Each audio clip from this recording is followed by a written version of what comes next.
Here are 8 Amish business empires whose owners live like they are flat broke, and the contrast is going to mess with your head.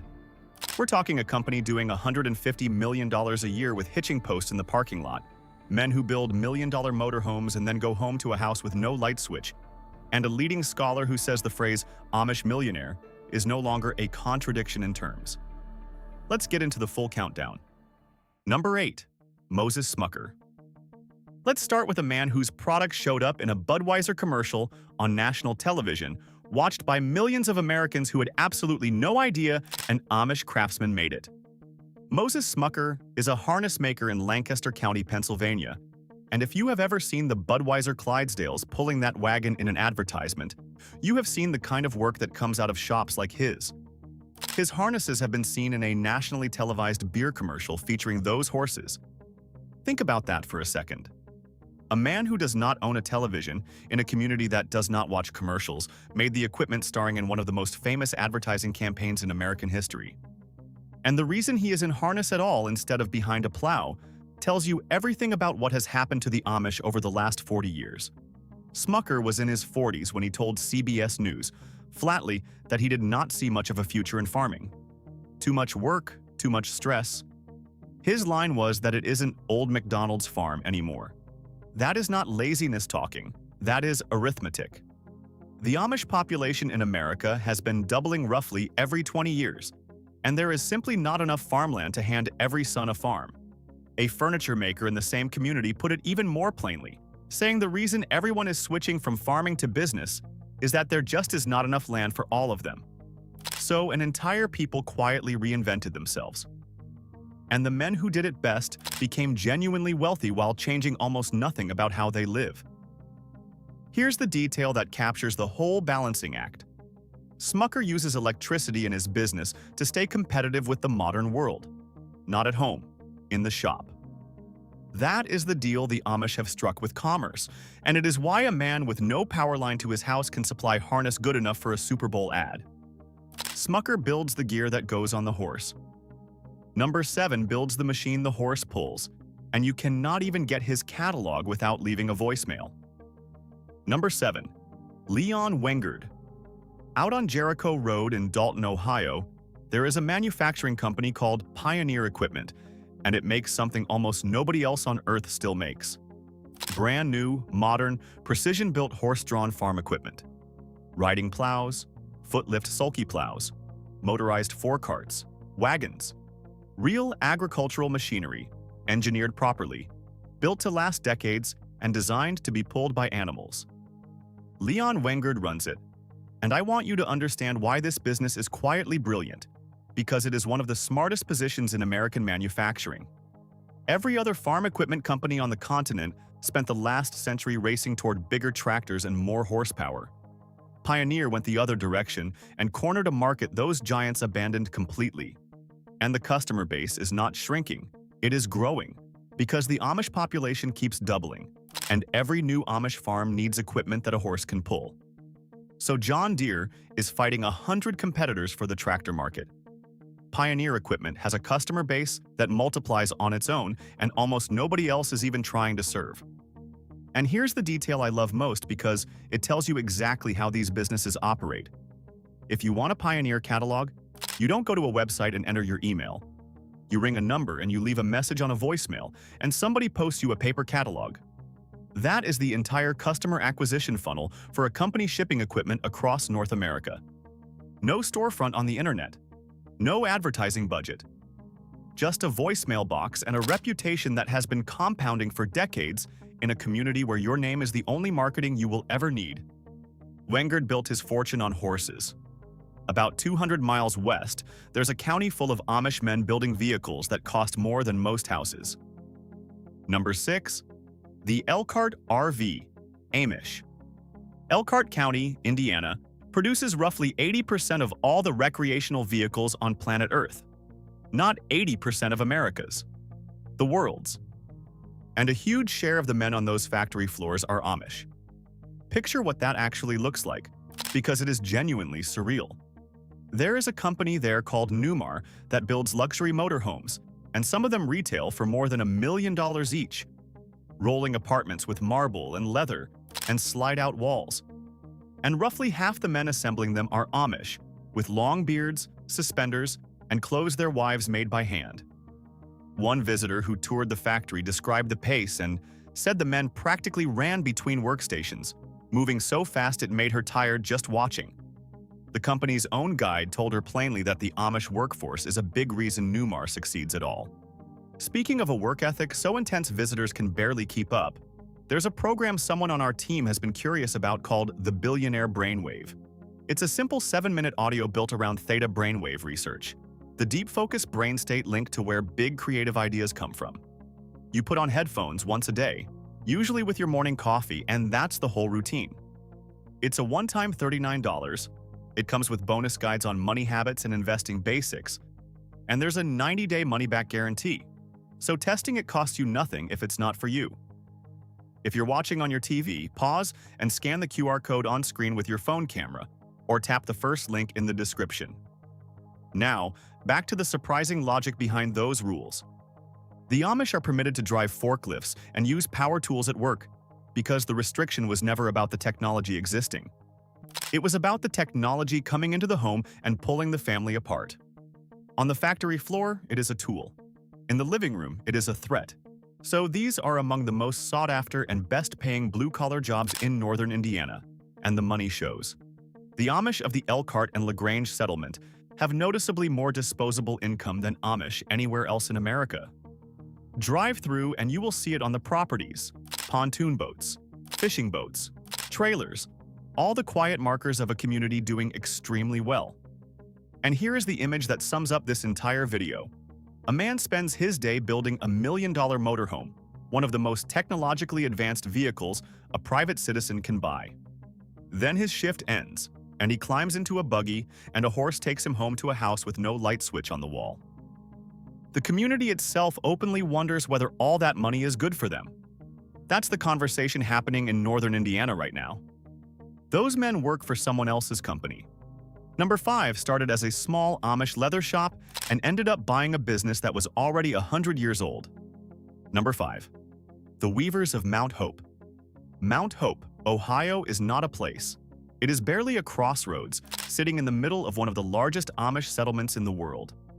And out of it came a company that now supplies products to industries across the entire country. Weaver Leather started the way you would expect any business in that community to start, making leather goods for people who still use horses. Harness, tack, the everyday equipment of a life run on animal power. That is a small, local, deeply unglamorous market. Except they did not stay there. Over more than 45 years, Weaver expanded out of the horse world and into equine, pet, leather crafting, livestock, construction, and of all things, arboriculture, meaning the ropes and rigging that professional tree climbers hang their lives on. Go into a serious tree care supplier anywhere in America and you will find Weaver gear on the shelf. Then in 2022, they did the thing that tells you how big this got. Weaver acquired Ohio Travel Bag, a Cleveland company that had been operating since 1908. Read that again. A company founded in Amish country bought a firm that was already over 100 years old and a household name in its own market.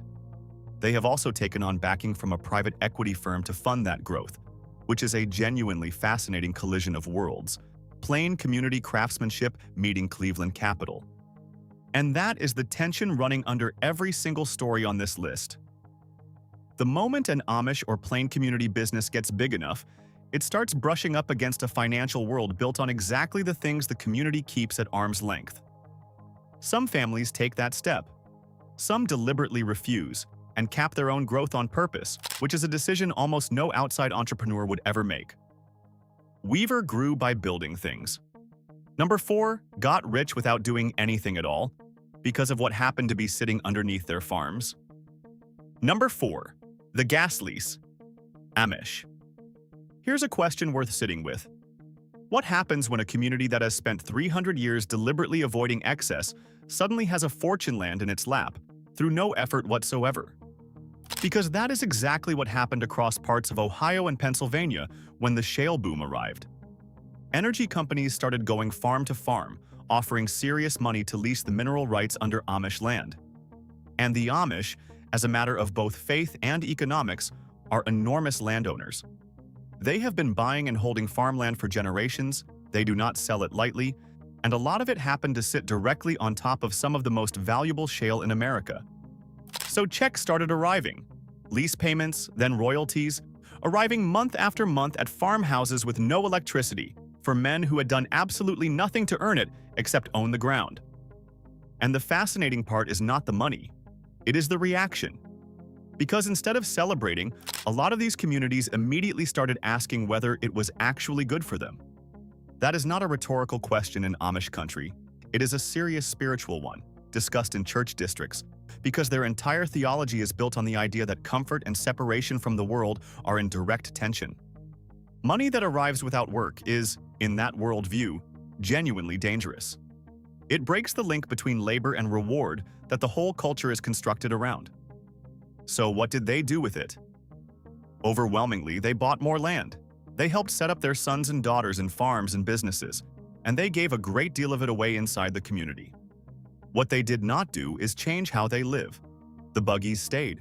The plain clothes stayed. The houses stayed dark. That windfall arrived by accident.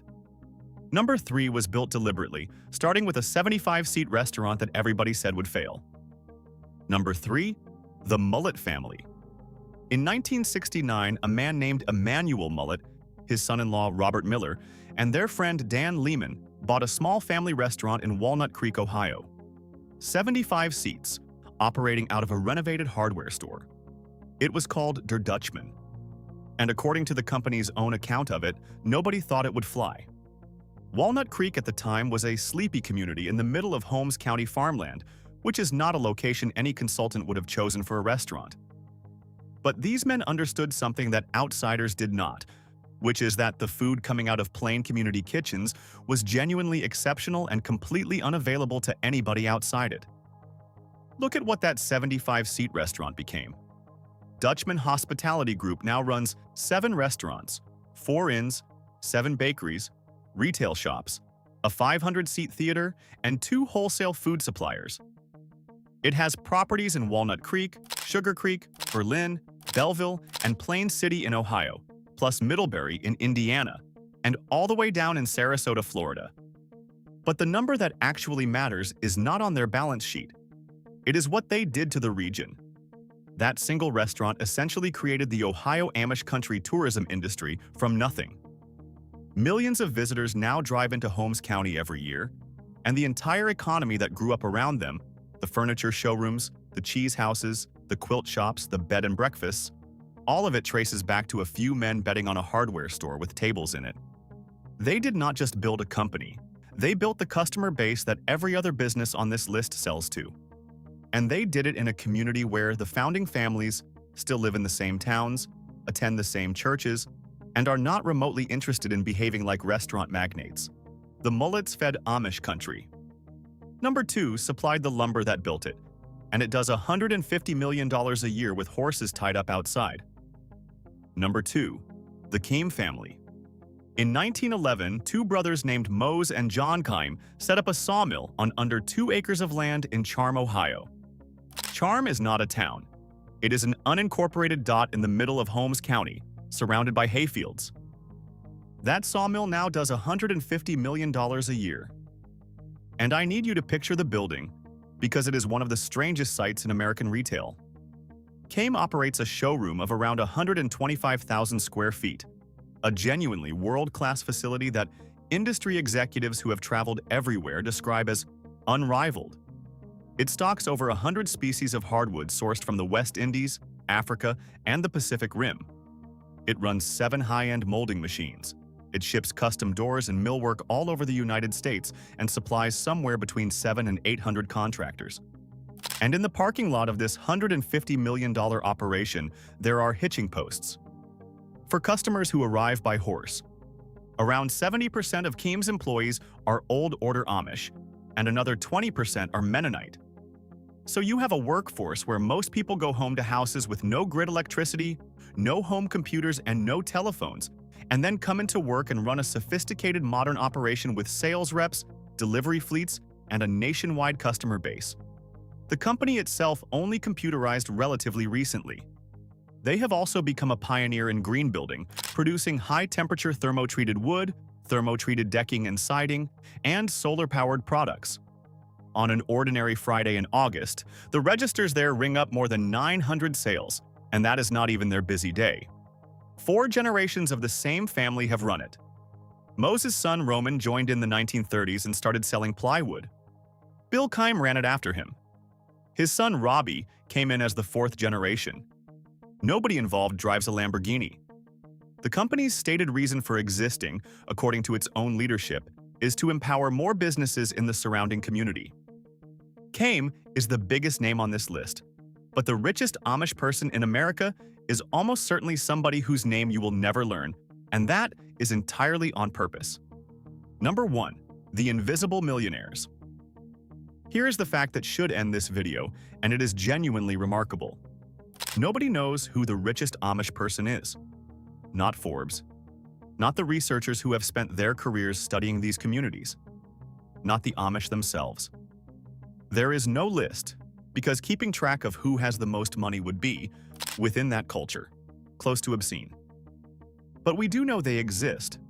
Donald Craybill, who is probably the most respected scholar of Amish life alive, wrote a sentence that has been quoted ever since. He wrote that the phrase, Amish millionaire, is no longer an oxymoron. And the scale of what is happening out there is genuinely startling once you see the numbers. There are roughly 10,000 Amish-owned businesses in North America. And in a formal academic study conducted across 8 states, Craybill and his colleagues found that Amish firms have a survival rate above 90%, with one commonly cited figure putting it at 95% over 5 years. Now hold that against the rest of the country. According to U.S. Department of Labor figures, only 44% of newly opened American firms are still alive after 4 years. Roughly half of all new businesses in this country die within 5. The Amish are running at 95. And they are doing it, as Craybill points out, under conditions that would make most entrepreneurs quit before they started. No electricity from the public grid. No telephone in the house. No computer. No internet. No car or truck. And formal education that stops at the 8th grade. So how? Partly it is apprenticeship, because Amish children work alongside adults from a young age and arrive in business with real skills at 14. Partly it is overhead, because when your household has no mortgage on a big house, no car payments, no cable bill, no phone bill, and no electricity bill, your business can survive a downturn that would kill a competitor. Partly it is credit, because the community lends to its own, and a reputation is worth more than a credit score. And partly it is simply that they are not trying to get rich. They are trying to build something their children can work in the same county, forever. Which brings us back to the point of this whole video. Somewhere in Ohio or Pennsylvania or Indiana tonight, there is a man worth several $1 million sitting in a kitchen lit by a gas lamp, wearing clothes his wife made, with a horse in the barn and no television, no car in the driveway, and no interest whatsoever in you knowing his name. He is not living like he is poor because he has to. He is doing it because in his world, the money was never the point. It was just the byproduct of doing the work properly. And those were 8 Amish business empires whose owners live like they have nothing. Notice the pattern running through all of them. Every single one of these fortunes got built by people borrowed from almost every tool the modern business world considers essential, and they still outperform the rest of us by a factor of 2. Not because they found a shortcut, because they never confused making money with changing who they are. So here's my question for you. If you built a company doing $150 million a year, could you honestly go home to a house with no light switch? Drop your answer in the comments, smash that like button if any of this surprised you, and subscribe to Global Status because we drop stories like this every single week.